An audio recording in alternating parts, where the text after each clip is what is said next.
So we had our friends in England procure mycotoxins and make up a kit. And you know, when Jeff was telling me about his house, and so we made this mycotoxin kit, I wasn't finding it a bunch.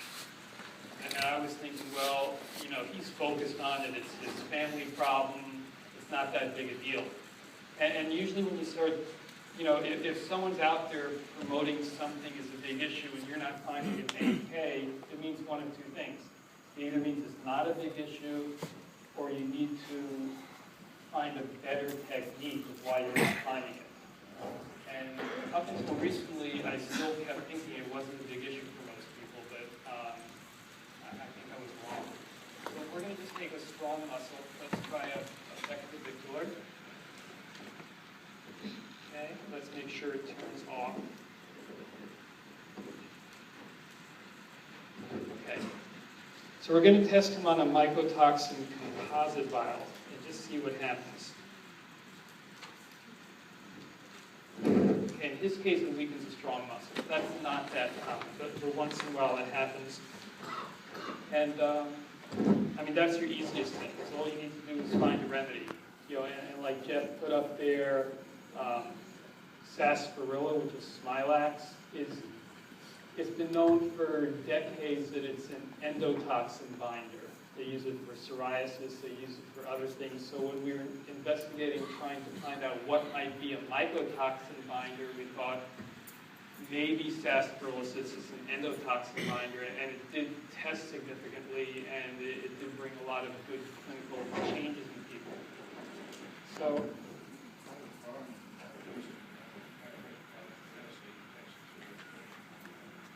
okay, so this had a lot of mold exposure. We'll look on again. So again, we have a weakness with the vial.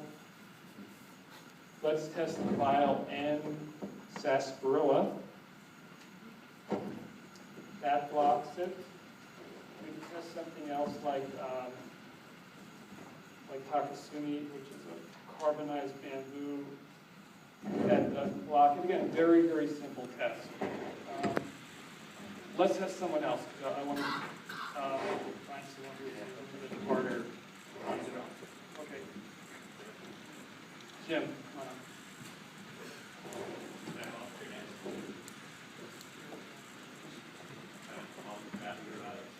Pardon me? Sure. I don't know if they're taking them or not. Okay, lay your back. So hold up. Let's see if this pet is okay. Okay, so we'll wait for it to be strong again. And we're going to test the mycotoxin composite. Okay. Now, when I test a strong muscle on someone, I see how much give is there. When I expose him to this vial, there's no give. His strong, in a sense, becomes stronger.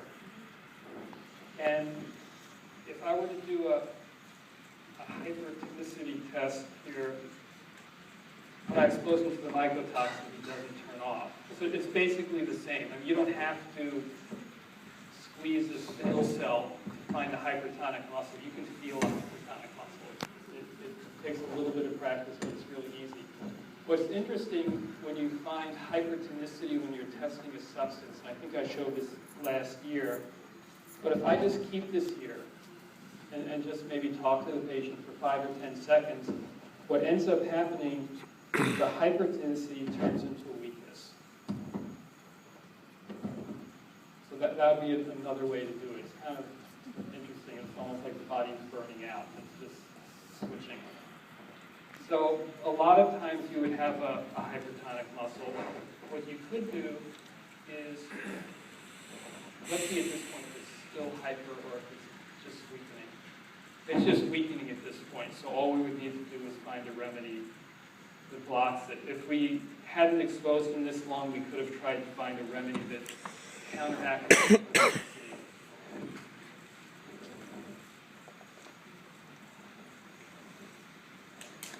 And I don't have a lot of stuff up here.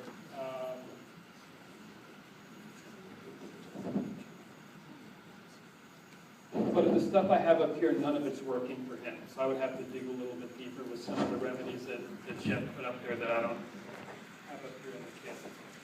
Dr. Lebowitz? Yes. For those of us who aren't familiar as much with the magnetic testing and the remedies, can you explain what you're doing? We're testing under the south pole of the magnet.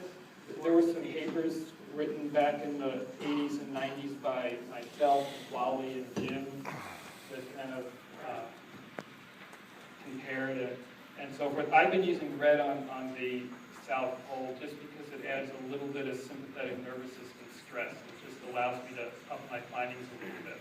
Just kind of provokes a little bit more. Let's have that other person up here to see if we can. I want someone that it doesn't show on.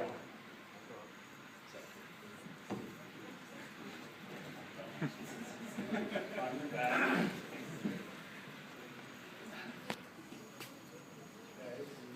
What's that guy's name? Who? The guy just got up. Dr. Joe. Joe? He weekends and I need someone else. Howie?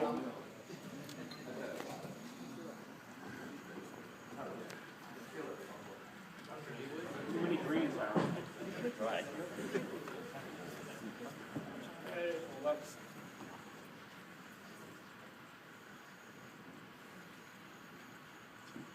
He doesn't weaken, and it's not hypertonic.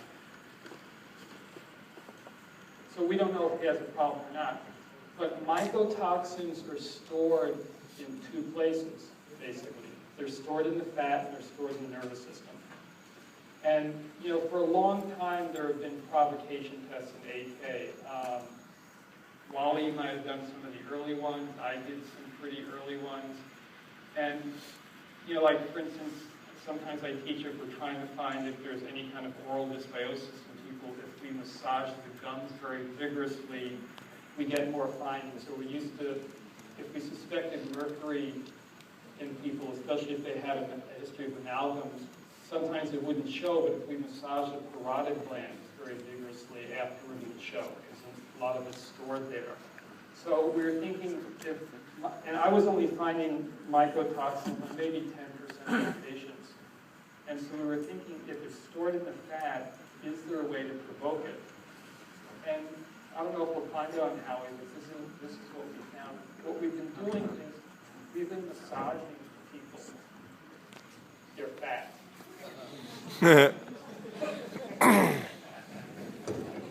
Okay. Pretty hard. Just because if there is some mycotoxins, maybe we can mobilize them a little bit. Like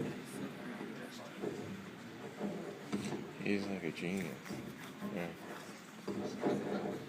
Okay, let's test his pec again. But try again. Pec is strong. Let's do the test. Wow. And then you could go on and you can test remedies. The sarsaparilla, the Smilax, creates it in him. Okay, thanks. What's been interesting is since we've been rubbing fat, I just figured maybe we find some mycotoxins, maybe we find chemicals. Chemicals are stored in fat. Maybe some hormone issues. But we're also finding tons of metals that never showed up any other way, which I wasn't expecting because I didn't think of metals necessarily being stored in fat. But it seems to bring up lots of metals to the surface. Wait a minute. Actually, okay, go ahead.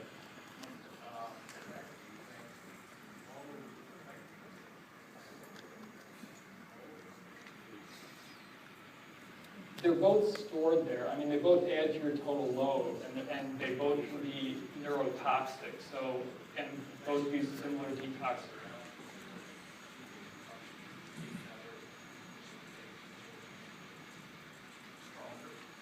Say that again.